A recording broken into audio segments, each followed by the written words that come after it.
Halo Sobat Komling, kembali lagi dengan talk show kita di Studi Komunikasi Lingkungan Universitas Pajajaran. Saat ini kita sudah bersama dengan Bapak Dede Nurhidayat, fungsional dari BKSDA Jabar, dan juga sudah bersama Mbak Sekar Limongi ya, dari Pusat Konservasi Elang Kamojang.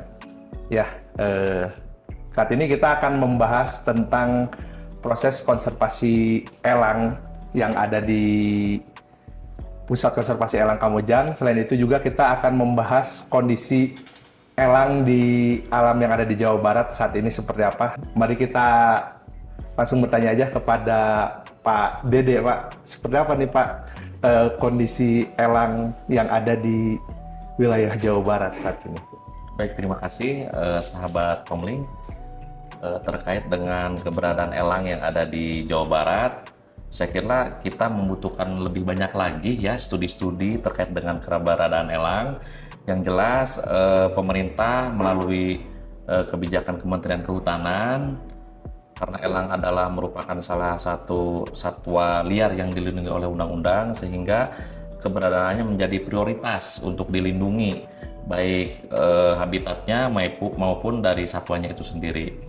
Makanya dari itu, terkait dengan kebijakan tersebut, maka dengan adanya kerjasama yang digagas oleh Balai Besar KSDA Jawa Barat dengan para mitra, sejak tahun 2014 kita bangun yang namanya Pusat Konservasi Elang Kamojang, yang alhamdulillah sampai saat ini sekarang masih melakukan aktivitasnya dan melakukan programnya untuk tujuan-tujuan konservasi elang di Jawa Barat khususnya dan Indonesia pada umumnya. Oke, siap. Untuk Mbak Sekar sendiri nih, Mbak, boleh dijelaskan apa itu Pusat Konservasi Elang Kamojang itu sendiri? Jadi, Pusat Konservasi Elang Kamojang sendiri itu merupakan program kerjasama antara BBKSDA Jawa Barat dengan Pertamina Geothermal Energi yang ada di Kamojang.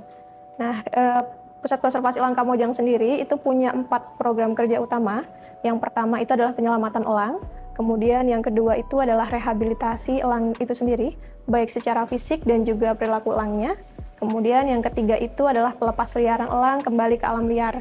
Jadi memang di pusat konservasi kami itu bukan tempat wisata secara umum. Jadi memang tujuan utamanya adalah untuk konservasi. Gitu. Dan yang terakhir baru untuk edukasi, baik itu ke masyarakat secara umum dan juga untuk teman-teman sekolah, baik itu dari sekolah dasar hingga teman-teman mahasiswa.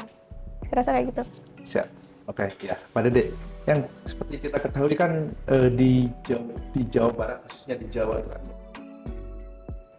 elang endemik sendiri, itu namanya elang Jawa. Kalau di Jawa Barat seperti apa nih kondisinya untuk spesies tersebut?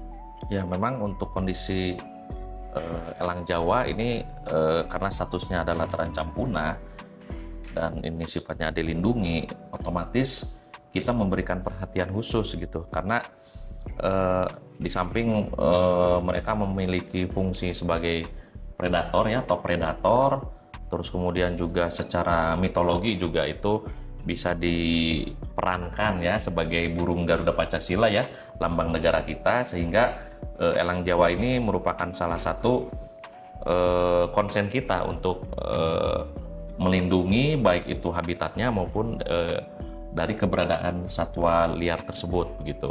Termasuk kita juga memantau habitatnya, kelimpahannya seperti apa, terus kemudian juga bagaimana perkembangbiakannya. Kita di Balai Besar KSDA Jawa Barat sedang menyusun kegiatan-kegiatan yang mendukung terkait dengan data-data aktual ataupun data-data secara komprehensif ya terkait dengan keberadaan elang Jawa. Sebenarnya tidak hanya elang Jawa, sebenarnya elang-elang yang ada di terutama di kawasan konservasi itu kita pantau ya keberadaannya, kita teliti, dan tidak hanya keberadaannya, akan tetapi juga terkait dengan peredaran. Nah, ini menjadi concern kita. Oke, siap. Mas Sekar, saya kan pernah berkunjung juga ya ke PKEK gitu yang ada di Kamojang itu. Di sana kan banyak jenis elang yang direhabilitasi gitu. Sebetulnya sekarang saat ini kondisinya di per 2025 ini individunya ada berapa tuh jumlahnya? Dan jenis elangnya itu jenis elang apa aja gitu selain elang Jawa? Jadi untuk per bulan ini, di tahun 2025 di bulan Juni, kita total ada 103 ekor, di mana itu terdiri dari 13 jenis. Jadi saat ini tersisa 13 jenis. Tapi untuk dari tahun 2014 hingga saat ini sendiri, sejak awal berdiri, itu kita pernah merehabilitasi sebanyak 19 jenis elang. Untuk yang paling banyak saat ini itu ada di jenis elang berontok. Kemudian disusul elang ular bidul, lalu elang bondol. Untuk elang Jawa sendiri, di Pusat Konservasi Elang Kamojang itu saat ini jumlahnya ada 7 ekor. Di mana dari 7 ekor itu, 2 ekor diantaranya itu cacat secara permanen. Dan mungkin teman-teman yang mau datang ke Pusat Konservasi Elang Kamojang nanti bisa lihat kami masukkan elang tersebut di kandang display edukasi. Ya Pak, untuk BKSDA sendiri kan sebetulnya tuh sangat konsen ya untuk konservasi ini gitu. Nah, apa sih alasan yang mendorong konservasi untuk elang itu harus dilakukan sehingga ada tempat konservasinya khusus gitu? Ya, karena itu tadi ya, keberadaan top predator ini pertama merupakan salah satu program prioritas satwa liar yang dilindungi ya, di samping beberapa taksa yang lain ya, seperti harimau Sumatera, gajah, nah termasuk untuk burung yaitu top predator. Nah, karena ini merupakan sebuah program nasional dan kita harus menjamin keberlangsungan hidupnya, kita harus menjamin bagaimana perkembangan di habitat alam liarnya. Makanya program ini membantu ya mengembalikan elang-elang yang dalam tanda kutip ya merupakan hasil dari proses edukasi, hasil serahan warga dari masyarakat, bahkan dari beberapa proses hukum ya, dari proses-proses penegakan hukum ya, dari aparat penegak hukum. Kita coba untuk kita rehabilitasi sehingga satwa-satwa tersebut yang tadinya kurang memiliki sifat liar karena memang sudah lama dipelihara oleh masyarakat ya. Nah, itu dikembalikan lagi ke sifat liarnya sehingga itu bisa memenuhi, bisa dikembalikan lagi ke habitat alaminya begitu. Oke, siap. Kan tadi seperti yang dikatakan oleh Mbak Skar sendiri bahwa di sana tuh ada elang yang cacat ya. Ya. Itu diakibatkan karena apa? Dan apakah itu bisa kembali dilepas liarkan atau hanya jadi pajangan di sana atau seperti apa? Oh, baik. Jadi untuk elang-elang yang cacat sendiri itu dibagi jadi 2 jenis ya. Yang pertama itu cacat secara fisik. Untuk cacat secara fisik rata-rata itu cacat di bagian sayap. Kenapa? Karena umumnya masyarakat ketika menemukan elang itu biasanya dipegang kedua sayapnya, kemudian dilebarkan untuk diajak foto. Nah, itu padahal sangat berbahaya bagi individu elangnya sendiri karena kemungkinan hanya ada 2. Kalau nggak patah tulangnya, pasti dislokasi atau geser sendi. Dimana untuk ilmu kedokteran hewan sendiri berbeda dengan ilmu kedokteran pada manusia. Jadi ketika sudah patah ataupun sudah geser sendinya, sudah dioperasi dan lain sebagainya, kemampuan terbang mereka tidak akan kembali 100% secara normal. Jadi akan sangat berbahaya dan berisiko tentunya ketika itu dipaksa untuk dilepas liarkan kembali ke alam.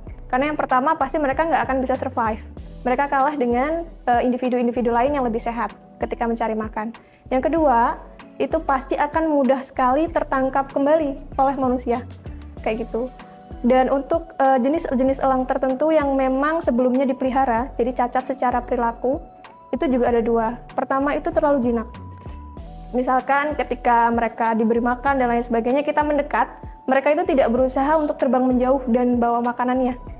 Itu bahaya, karena jika memang dipaksa dilepas liarkan kembali, takutnya itu tadi, dia akan mudah sekali tertangkap. Kalau nggak gitu, biasanya akan mendatangi kawasan-kawasan pemukiman. Itu yang berbahaya.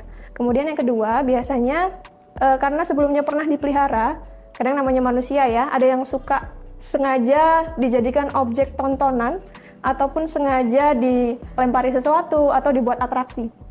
Sehingga biasanya perilakunya itu cenderung lebih agresif daripada normalnya.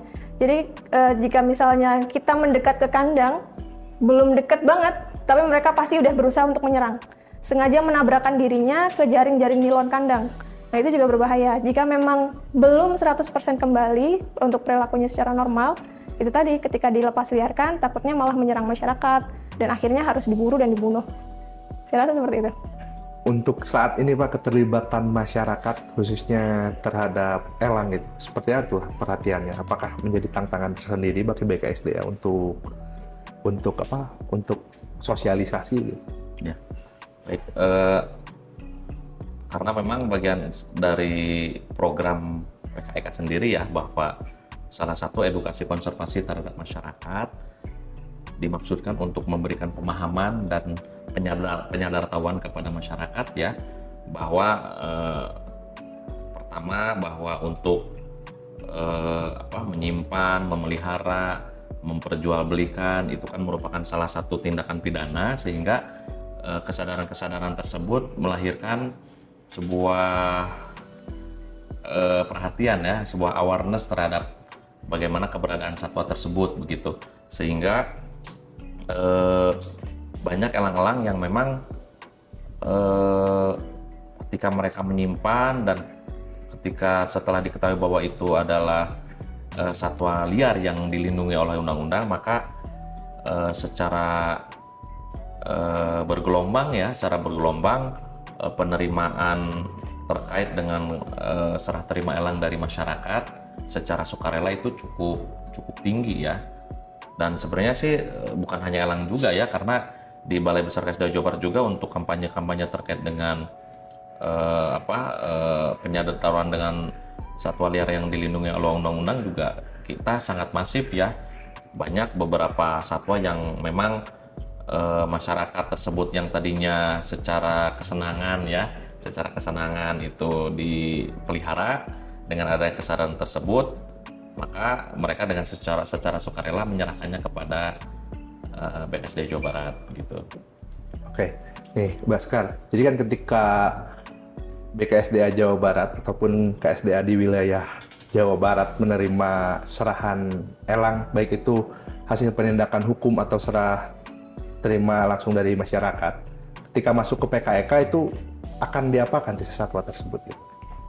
Jadi terkait konservasi elang sendiri di Pusat Konservasi Elang Kamojang itu memang ada alurnya. Jadi yang pertama ketika elang datang itu pasti akan langsung masuk ke kandang transit. Seperti namanya, itu adalah tempat pertama mereka menunggu untuk dilakukan pemeriksaan secara fisik oleh dokter. Biasanya akan dicek apakah matanya lengkap, sayapnya lengkap atau tidak, bulunya apakah ada yang pernah dicabut secara paksa, karena seperti itu terlihat. Kemudian apakah kakinya mungkin hanya tinggal satu dan lain sebagainya. Jika memang nanti sudah dilakukan pemeriksaan oleh dokter dan teman-teman para medis, nanti di kandang transit elang tersebut akan menunggu jadwal untuk dilakukan pengecekan secara laboratorium. Jadi nanti akan dicek untuk virus AI atau flu burung dan juga ND atau Newcastle disease biasanya. Nanti ketika sudah dilakukan pengecekan dan hasilnya bagus atau tidak positif, negatif begitu ya, nanti akan langsung masuk ke kandang observasi. Di kandang observasi sesuai namanya, tujuannya adalah untuk mengobservasi bagaimana perilakunya bagus atau tidak, terlalu jinakkah atau terlalu agresifkah, bagaimana cara mereka makan dan lain sebagainya. Tapi ketika dilakukan pengujian secara laboratorium ternyata hasilnya positif, entah itu AI-nya atau ND-nya ataupun dua-duanya, maka nanti akan langsung dimasukkan ke kandang karantina. Kalau kandang karantina sesuai namanya, jadi memang ditujukan untuk mengkarantina mereka supaya tidak menularkan jadi virus yang mereka bawa ke elang-elang yang lain. Seperti itu. Jika nanti dari kandang karantina biasanya akan menunggu beberapa waktu, karena sebenarnya unggas sendiri atau hewan jika terkena penyakit itu biasanya pasti akan sembuh sendiri. Seperti itu. Jadi memang hanya perlu dikarantina saja, lalu dilakukan pengujian ulang. Jika nanti hasilnya sudah negatif, sama akan masuk ke kandang observasi. Dari kandang observasi, nanti jika memang perilakunya bagus, tidak terlalu agresif, tidak terlalu jinak, kemudian cara makannya, makanannya itu mangsanya dibawa ke atas tenggeran dan lain sebagainya, karena ada scoring setiap harinya. Nanti akan masuk ke kandang latih terbang. Namanya kandang latih terbang karena fungsinya memang untuk melihat bagaimana mereka terbang, bagaimana mereka bermanuver dan lain sebagainya. Karena kandang latih terbang sendiri itu salah satu kandang yang paling besar di tempat kami. Ukurannya itu kurang lebih 12 x 6 x 6 meter. Jika nanti dari kandang latih terbang ataupun kandang observasi elang tersebut misalkan luka karena berantem dengan elang di kandang sebelah dan lain sebagainya, nanti akan masuk ke kandang perawatan. karena memang harus dilakukan perawatan secara khusus. Apalagi jenis elang, karena termasuk unggas ya, itu juga mudah sekali, rentan sekali terkena penyakit seperti bumblefoot. Jadi luka di bagian kaki biasanya. Nah, jika seperti itu maka akan langsung masuk ke kandang perawatan. Kalau dari kandang latih terbang, jika memang perilakunya sudah bagus, penilaian setiap harinya scoringnya sudah memenuhi standar yang sudah ditentukan, maka nanti akan dijadwalkan untuk dilepas liarkan. Jadi untuk penjadwalan pelepas liaran, biasanya juga disesuaikan habitatnya, rekomendasinya di mana, bagaimana, terus kira-kira kapan dan lain sebagainya. Tapi untuk elang-elang yang memang sejak dari awal datang, sudah dilakukan pengecekan secara laboratorium dan hasilnya negatif, tapi secara fisik cacat permanen biasanya, maka biasanya akan langsung masuk ke kandang perawatan unreleased. Jadi memang sesuai namanya, dia tidak bisa dilepas liarkan kembali, atau kemungkinan sangat kecil. Kalau enggak, biasanya akan masuk ke kandang display. Tapi hewan-hewan ini yang cacat, baik secara fisik dan perilakunya, dan kemungkinan untuk lepas liarnya itu sedikit, biasanya akan kami upayakan untuk masuk ke kandang perjodohan. Jadi karena beberapa elang ini termasuk hewan monogami, jadi satu pasangan seumur hidup, dan kami tidak bisa memastikan ketika datang ke pusat konservasi kami, apakah sebelumnya sudah memiliki pasangan atau belum. Jadi yang bisa diupayakan hanya dicoba aja dengan jenis yang sama. Kira-kira kalau mau atau enggak, kayak gitu. Karena harapannya mereka juga tetap bermanfaat untuk upaya konservasi. Baik. Siap. Menarik ya, setelah mereka dinyatakan layak dan bisa dilepas liarkan kembali. Biasanya Pak, untuk habitat elang di Jawa Barat sendiri ini, lokasi-lokasi pelepas liaran tuh dilakukan di wilayah mana gitu? Apakah di wilayah cagar alam atau bukan cagar alam juga bisa, atau seperti apa tuh Pak? Ya, kita melihat karakteristik kawasannya ya. Seperti apa, pertama mungkin yang menjadi faktor adalah kelimpahan pakannya seperti apa, ya kan. Kita butuh studi itu, butuh informasi tersebut, butuh data tersebut. Yang kedua, untuk predator, sesama predatornya ya seperti apa gitu. Jangan sampai ketika kita lepaskan ternyata ada kompetitornya, sehingga nanti akan bergeser dan akan merubah pola ini ya, pola komunitas ataupun pola populasi yang ada di situ. Makanya salah satu kajian habitat menjadi salah satu syarat penting, menjadi salah satu hal yang perlu dipenuhi untuk melepas liarkan jenis elang tertentu, karena setiap jenis elang mempunyai karakteristik tertentu ya. Misalkan elang ini tidak bisa dipasangkan atau tidak bisa dilepas liarkan pada saat ketika di situ ada elang tertentu.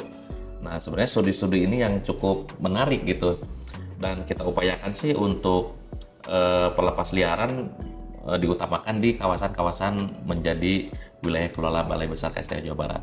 Pun demikian di wilayah-wilayah lain ya, seperti di hutan lindung ataupun di Tapura ataupun di tempat lainnya, ketika sudah memenuhi aspek syarat-syarat dari kondisi habitat, tidak menutup kemungkinan kita upayakan untuk melakukan rilis di tempat tersebut.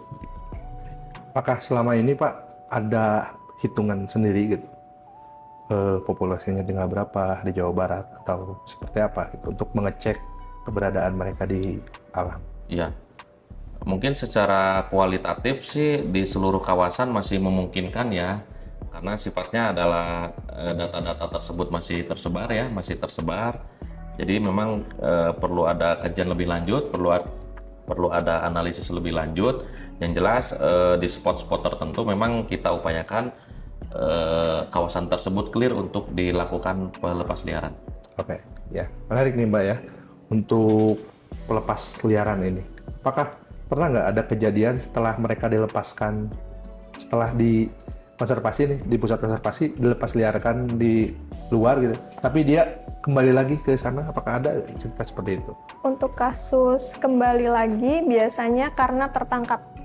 Jadi memang tertangkap oleh masyarakat. Dan karena ketika melakukan pelepas liaran itu kita pasti akan memasangkan wingmaker. Jadi wingmaker itu bahannya dari plastik, biasanya warnanya warna-warna cerah seperti biru, merah, kuning, dan memang supaya mudah untuk dilihat karena membantu dalam pengamatan. Isinya adalah informasi nomor dari Pusat Konservasi Elang Kamojang, kemudian jenis elang tersebut apa dan lain sebagainya.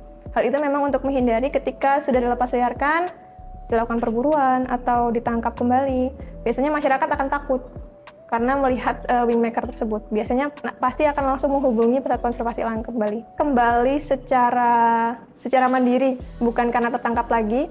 Itu kasusnya hanya 1 kali. Jadi memang sebenarnya kemungkinan mereka untuk datang atau mendatangi manusia itu kecil sebenarnya. Cuman memang pernah ada 1 kali, itu jenis elang ular bido. Kami memang melepaskannya di kawasan Kamojang sendiri, karena memang di kawasan Pusat Konservasi Elang Kamojang, kawasan Kamojang itu memang kawasannya masih bagus secara hutan dan secara habitat dan lain sebagainya. Sepertinya dia itu memasuki masa untuk kawin, jadi masuk musim kawin, mendatangi kandang elang ular bido yang ada di tempat kami. Ketika datang, tapi ternyata langsung pergi lagi, jadi ketika melihat manusia langsung pergi lagi. Itu pun hanya 1 kali itu saja. Berarti karakteristik elang yang udah sukses dilepas liarkan, itu dia takut sama manusia atau gimana? Iya, pasti. Karena memang secara naluriah, baik itu elang Jawa dan elang-elang lainnya, mereka itu walaupun paling gagah, misalnya paling terlihat keren di langit, tapi ketika bertemu dengan manusia biasanya mereka akan menghindar. Itu sebabnya untuk konservasi elang Jawa lumayan sulit. Atau mungkin jika teman-teman baca jurnalnya ataupun belajar, jadi elang Jawa kan hewan endemik Jawa, jadi bisa ditemukan di Pulau Jawa aja.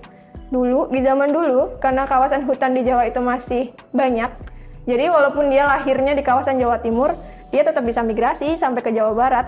Karena memang masih ada jalurnya, ada hutannya. Tapi sekarang karena kawasan hutan yang sudah mulai berkurang, jadi ketika mereka terbang sampai ke pinggiran hutan, masuk ke kawasan pemukiman, mereka bakal balik lagi. Mereka nggak akan mau, gitu. Karena ya mereka cenderung takut. Memang ada beberapa jenis elang yang cenderung mudah dijumpai. Contohnya kayak elang ular bido. Kalau elang ular bido itu memang jenis elang yang paling mudah dijumpai di kawasan-kawasan yang berdampingan dengan kawasan hutan dan perkebunan. Seperti itu. Tapi untuk jenis elang Jawa, elang berontok, nggak akan mau. Kan Pak, sekarang tuh elang tuh udah istilahnya mah udah dinyatakan berstatus langka gitu ya, dan terancam punah. Bukan hanya elang Jawa gitu ya. Terus kalau misalkan dari BKSDA tuh, penegakan hukum terhadap satwa langka ini seperti apa sampai saat ini? Ya, yang jelas kalau ada pihak ya yang melakukan pelanggaran terkait dengan keberadaan satwa, ini sudah jelas ya, di undang-undang sangat jelas ya, aturan pidananya sudah jelas. Kita akan lakukan upaya hukum, ya kan? Kita akan lakukan penegakan hukum, dan di beberapa kasus ya, di beberapa kabupaten kita juga menangani penegakan hukum bagi satwa-satwa yang satwa liar yang dilindungi oleh undang-undang. Salah satunya adalah dari elang itu sendiri. Jadi kepada masyarakat diharapkan kesadarannya ya untuk bisa menyerahkan ataupun tidak melakukan aktivitas pemeliharaan ataupun menyimpan bahkan memperjualbelikan ya, baik itu dari mulai anakan ya sampai dewasa gitu ya, agar itu tidak dilakukan. Akan tetapi kalau misalkan tetap ketika masyarakat tersebut masih melakukan aktivitas yang kita nilai ilegal dan melanggar hukum, kita tidak segan-segan untuk mengajukan proses ini ke meja pengadilan. Terus Pak, biasanya kalau di hutan gitu menemukan pemburu, apa sih yang dilakukan BKSDA? Yang pertama adalah kita upayakan penyadartahuan ya, penyadartahuan, kita himbau, kita kasih pengertian, baik peringatan tertulis maupun peringatan lisan, terus kita dokumentasikan gitu kan. Dan ketika oknum tersebut misalkan akan melakukan kembali ya kan, nah ini menjadi pintu masuk untuk proses penegakan hukum. Tapi tidak dipungkiri ya bahwa masih ada pemburu yang memburu si elang ini gitu. Ya, tidak dipungkiri bahwa itu masih terjadi karena ini merupakan sebuah rangkaian ya. Karena sifatnya adalah supply and demand. Jadi ketika masyarakat membutuhkan satwa-satwa tersebut ya, apalagi secara online juga banyak diperjualbelikan di beberapa platform ya, forum jual beli itu juga sangat jelas, sangat nyata ya, pelaku-pelaku tersebut sangat jelas. Nah, kita juga akan buru itu gitu. Itu biasanya prosesnya di sidak atau gimana tuh Pak kalau ada yang di online atau bahkan di pasar sendiri gitu? Ya, kita sidak, kita melakukan sidak, kita melakukan upaya penyadaran juga ya kepada para penjual gitu. Dan ketika diketahui bahwa masyarakat tersebut misalkan melanggar, telah beberapa kali diperingati, ya kan? Ya kita tidak segan-segan untuk melakukan proses secara hukum gitu. Oke. Ini mungkin kan karena elang langka, jadi dia tuh banyak ya peminatnya gitu. Ya. Mbak, pengalaman di PKEK sendiri gitu, mudah nggak untuk mengembangbiakan satwa jenis ini gitu di sana? Untuk proses pengembangbiakan sendiri sulit, lumayan sulit, harus dibilang lumayan sulit. Karena seperti yang sebelumnya saya mention, kalau memang beberapa jenis elang itu termasuk hewan monogami, jadi hanya satu pasangan seumur hidup. Dimana ketika pasangannya itu mati, ada beberapa jenis yang biasanya akan ikut stres, terus ikut mati, saking setianya karena hidup semati. Selain itu juga, seperti elang Jawa, itu ketika sudah memiliki pasangan, mereka itu hanya bertelur 1 butir aja, dan itu pun hanya 2 tahun sekali. Jadi memang sulit. Jadi untuk proses reproduksinya mereka lama, mereka pun juga nggak sembarangan pengen, aku mau sama yang itu, aku mau sama yang itu, nggak bisa. Jadi memang sesuai pasangan yang sudah mereka pilih sendiri, kayak gitu. Dan juga kondisi lingkungan dan alam dan lain sebagainya itu sangat mempengaruhi. Seperti elang Jawa contohnya ataupun elang brontok, ketika kita melakukan pelepas liaran, pasti saran untuk habitatnya itu adalah 70% kawasan hutan primer. Karena mereka sebenarnya memang hanya mau hidup di kawasan hutan yang masih benar-benar terjaga sebenarnya. Jadi sempat diskusi sebelumnya di kawasan Jawa Barat itu, contohnya di kawasan Halimun Salak. Itu adalah salah satu kawasan asli di mana elang Jawa itu bisa kita jumpai. Tapi ketika kita datang ke sana pun nggak bisa kayak, wah langsung kelihatan elang Jawanya lagi terbang atau nggak bisa, karena mereka pun membangun sarangnya itu di kawasan-kawasan tebing curam yang kalau manusia mengakses ya sangat sulit kayak gitu. Jadi mereka memang hewan yang lumayan mudah stres, gampang mati jadinya ketika stres, dan juga tingkat reproduksinya lumayan rendah. Itu mengapa status konservasinya saat ini sudah termasuk endanger atau terancam punah. Dari PKEK sendiri ada harapan nggak kepada masyarakat seperti apa untuk elang Jawa? Elang pada umumnya gitu. Harapannya pasti tidak melakukan perburuan, juga tidak melakukan jual beli elang dan juga pelihara. Karena banyak masyarakat ketika datang ke pusat konservasi elang Kamojang, ada yang pernah bertanya, Mbak, kalau aku mau beli anaknya bisa nggak? Kayak gitu. Padahal harap diketahui ya, jadi semua jenis elang di Indonesia itu termasuk benda milik negara. Jadi memang benar-benar tidak boleh diperjualbelikan dan tidak boleh dipelihara.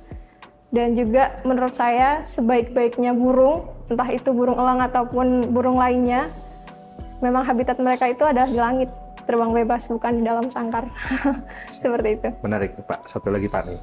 Untuk masyarakat nih, bila mana mereka ingin mengembalikan satwa liarnya gitu, istilahnya mah mau tobat lah, memelihara satwa liar gitu ke BKSDA. Gimana tuh cara untuk memberikan satwanya gitu Pak? Oke, yang jelas pertama kita membuka hotline ya, membuka